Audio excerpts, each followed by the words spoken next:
right, moving on. Our next panel is the next level of sports content production and consumption powered by Pixellot.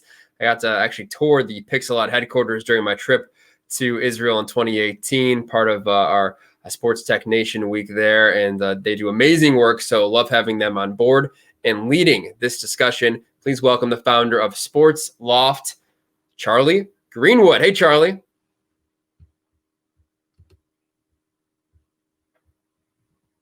I think we still got you muted there, Charlie, if you want to go ahead and unmute yourself. Perfect. Oh, always a good start, right? Not the first, not the last. It's all right, my friend. Joining in a late crew.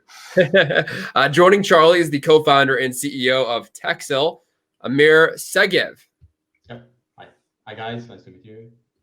Hi, Amir. Nice to meet you as well. And we're also pleased to be joined by the Senior Business Development Consultant for Pixellot, Mylan Tanzer. Hi. Nice to be here. Thank you, Mylan. Yes, take it away, fellas. Okay, great. Fantastic. Well, first off, probably should do a few introductions as well. And Mylan, do you want to go first, as you've got the best array of soccer kits behind you? Although I'm not sure about the Newcastle one. Is that a Newcastle one at the top? Yeah, that is the classic Newcastle. The Kevin Keeper days. So, do you want to give us a quick introduction about you? Yeah, just one word about this. It's, my wife doesn't let me keep any of this stuff at home, so I have it all in my office. So yeah, that's the reason you see it all. I am, as Josh said, I'm a senior business development consultant for Pixellot. I also, for about 6 years now, I've been the media and TV director at the Israeli Premier Football League. I am also a GP and investor in Mindspring Capital. And I think probably I got started in this whole industry about 30 years ago with the thing I did longest, which was I was the founding CEO of the sports channel in Israel, Sport 5. Brilliant. Amir, do you want to jump in next? Sure, yes. So Amir Segev, I'm the CEO and the co-founder of Texel. And after working so many years in the media domain, when it comes to video processing, OTT ecosystem, user experiences, I saw a real need when it comes to disruption, especially when it comes to the traditional way of media consumption. I believe that each of us has his own narrative when it comes to every story, especially when it comes to sport. At Texel, we leverage audience engagement into revenue, and we're using a very advanced, sophisticated cloud rendering in order to allow deep personalization at scale for any device. Brilliant. Amir, thank you very much. And just to introduce myself as well, my name is Charlie Greenwood. I founded and run an organization called SportsLoft, where we work with the companies that we think are going to very much be influential in shaping the future of the sports and media industry. So we launched with 4 companies about a year ago, almost exactly a year ago, and we now work with 10 for a mixture of companies from Israel, from the UK, Australia, and the US as well. And in fact, at the conference so far, there's already been 3 of the companies that we work with, Zone 7, Greenfly, and Slate have been talking as well. So it's which is always nice to hear. So first off then, guys, first question. Can't really start anything in 2020 without mentioning this thing called COVID. So with that, on the back of COVID, we've seen huge adoption of remote production technologies this year. In your opinion, how much of this is here to stay? How much is it going to be integrated into the long term, and how much do you think is going to go when hopefully vaccines start to kick in? Amir, do you want to go first on that one? Yes, thanks. So it's interesting. I was hearing the previous forum before us, and I think it's all about acceleration. It's here to stay. It's accelerated so many things. Okay, and one of the things I'm seeing is overall trend for personalization, and we can probably label the previous generation as kind of personalization 1.0. It was mainly around UX, a bit of content recommendation, kind of manual selection. And if we think about the future, what is happening these days, it's personalization 2.0. It's a deep content personalization. It's real-time engagement, social collaboration, and it's kind of harvesting the influence of power, which is here to stay as well.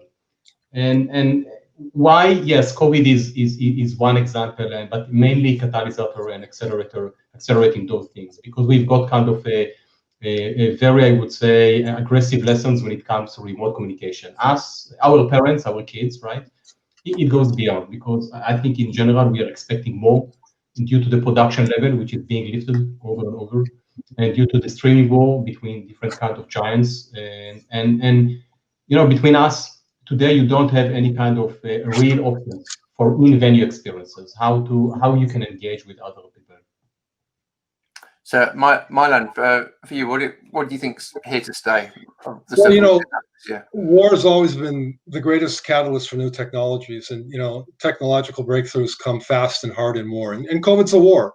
So, while the pandemic might not have brought like new tech to our sports space, I agree with Amir that it's created breakout opportunities for remote and automated solutions that I guess they've used the pandemic to prove the value that they have, and they'll continue to do so in the future because especially because the pandemic will need to recover from the economic damage, and these technologies can really help them do that.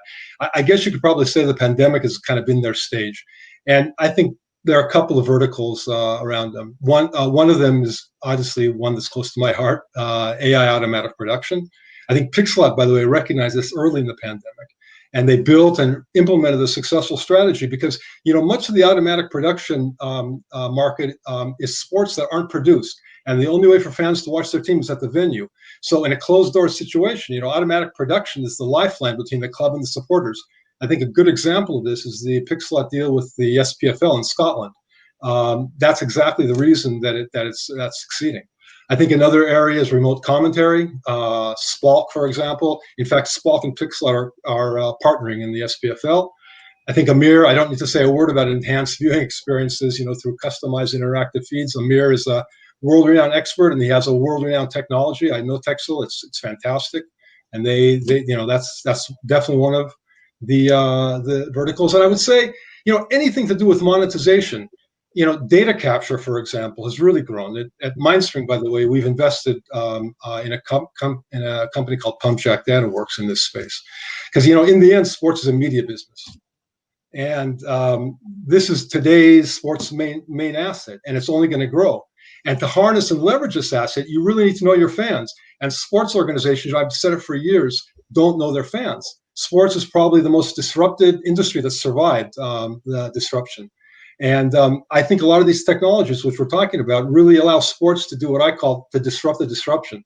And just one example, half the world's population likes football, and a quarter of the world's population, over 2 billion people, are fans. But less than 1% of those 2 billion, that 160, 170 million or so, engage with FIFA's digital touchpoints. FIFA has less than 20 million only data on fans, only less than 20 million. They're launching FIFA Plus, which I think will begin to change that trend. But sports outside the U.S., let's say, don't know anything about their fans, don't control their content, aren't involved, as we say, the grass-to-glass production chain, and are really far behind in the user experience. So quite a few things there, and you mentioned two more SportsLoft companies there as well, in Spalk and PumpJack, who are doing some really cool stuff. So good name plugging without the prompt. I'm helping you out here, Charlie. You're doing well. So one thing that at the moment, we're all sat at home, right? We're getting deluged with the amount of content that's coming out, and I want to touch on the idea of the personalization piece. Like, how do we make it more personal? Is it about being tailored to me? Is it about trying to predict needs? How do you look at the personalization piece on this? And Amir, let's start with you. Right. So in a way, many of us are doing personalization already, but in a very manual way. I can give you an example. Okay, I might open my TV sets, and in parallel, I will open my mobile. I switch my attention between the broadcast feed and probably Twitter. From time to time, I watch up you guys, right, and pick up the phone and even kind of share the joy, right? Nice. It's quite clunky. It doesn't scale, right, and it doesn't suit for most of the population, right? We managed to identify kind of 3 dimensions which tends to overlap. Okay, so the first one is social engagement. Why? Because at the end of the day, this is a social act. At the end of the day, we would like to chill together, to interact. So it's sharing moments, it's communication, right? That this is rather new. Okay, and by me saying communication, you can think about a different set of way to communicate, from voice, audio, sending emojis, and so. So, and this is only one aspect. The second is really leveraging the influencers and the storytellers.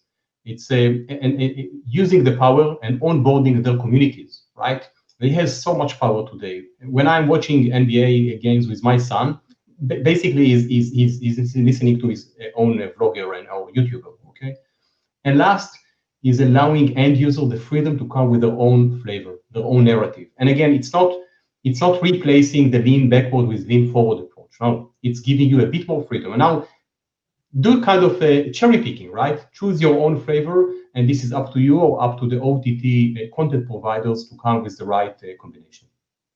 That's cool. And Mylan? I think in different ways, both Texel and Premiere and Pixellot, provide like the ultimate personalization experience. Amir just outlined, like the enhanced experience for tier 1 content, which Texel does really, really well. And Pixellot kind of does it at the other end, because in the end, who's your favorite athlete? You're going to say Ronaldo, Messi, LeBron, Tiger Woods, Lewis Hamilton, whatever.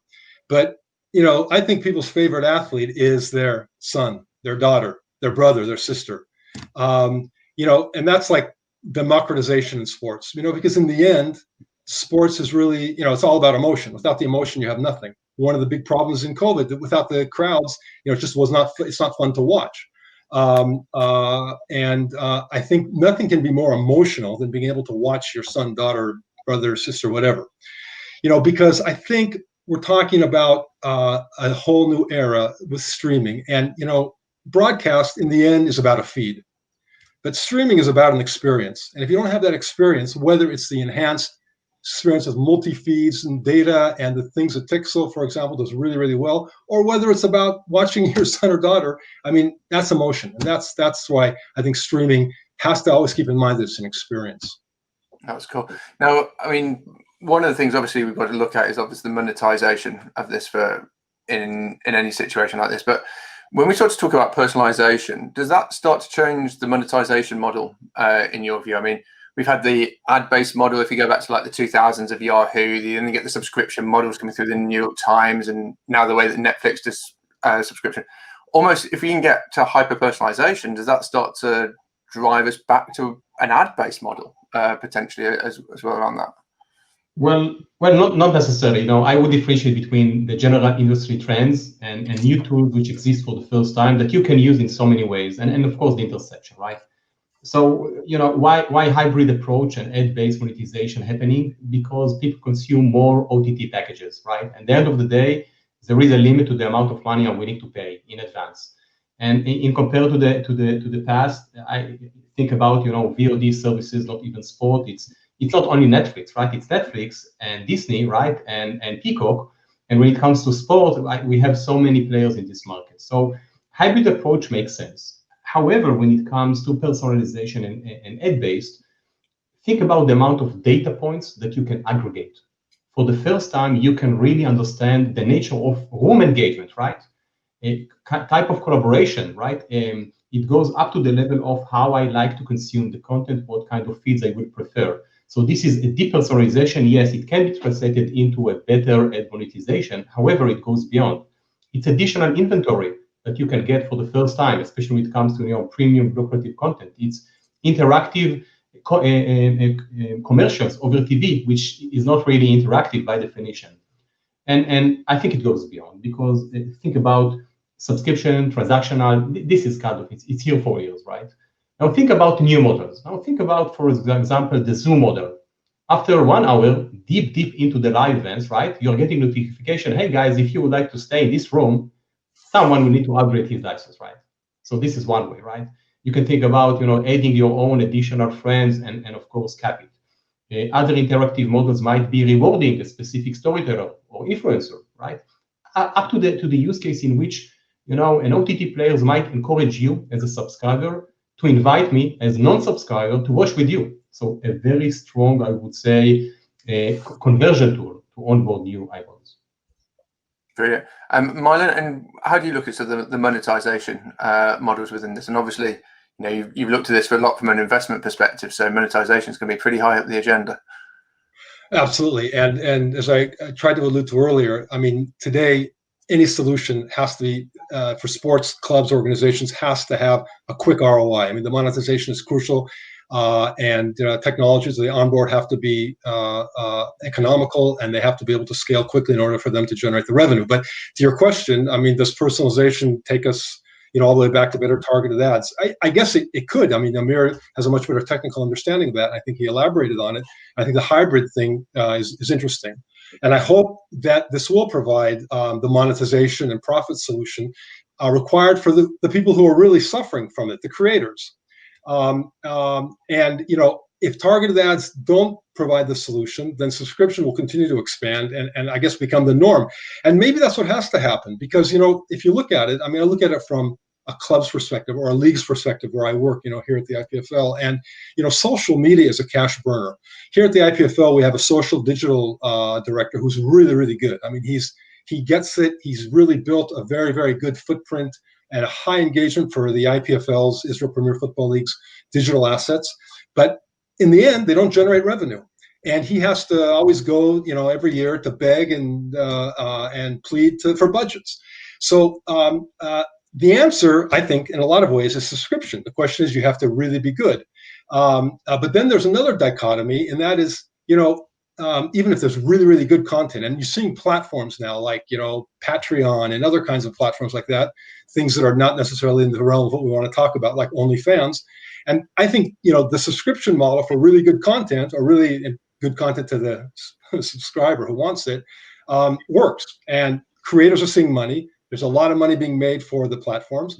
But, in the end, the dichotomy is that, somebody will go into a Starbucks and he'll pay $4 for a latte. And then he'll take his cell phone and, he'll have to pay $1 to download something. And he'll say, I'm not going to pay $1 to download this game or this feed or whatever. It's like two different currencies work in the subscription model. So there's a dichotomy that's going to have to be solved. And maybe the fact, maybe targeted ads could be the cushion to solve that problem. And, as Amir said, kind of have a hybrid solution. That's cool. I see Josh coming back in. I think our time is up. So, Mylan, Amir, thank you very much for some amazing insights there into some of the most forward-thinking pieces around the content side of it. So, Josh, back to you. Thanks a lot. Thanks, Bye-bye. guys. Charlie, Mylan, Amir, and of course, thank you to Pixellot as well.